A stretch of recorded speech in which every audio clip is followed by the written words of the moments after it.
order to survive in today's turbulent times, we believe that the competence to change is one of the most important competences at all. In order to support our participants in developing this competence, we use Janssen's model, which is based on the theory of the 4 rooms of change. This theory has been developed by Claes Janssen, a Swedish author, psychologist and scientist who developed this theory in the 1970s and found out that in society we basically represent 2 different perspectives of looking at life. Depending on which perspective I have on myself, on others and on society, it also has an effect on how I deal with development and change.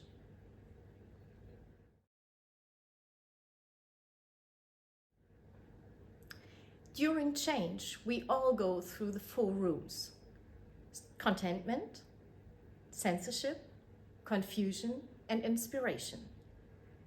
These rooms represent states of mind.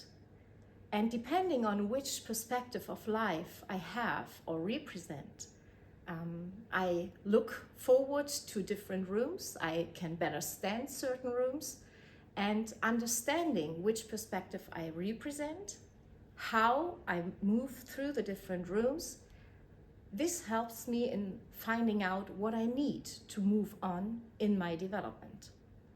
In my role as an executive, for example, I can use this model to understand where my team members are, to better understand them and their behaviors, and to choose the right leadership tools in order to support them on their way through the change and their development. It is very important to realize that neither one or the other perspective is better or worse.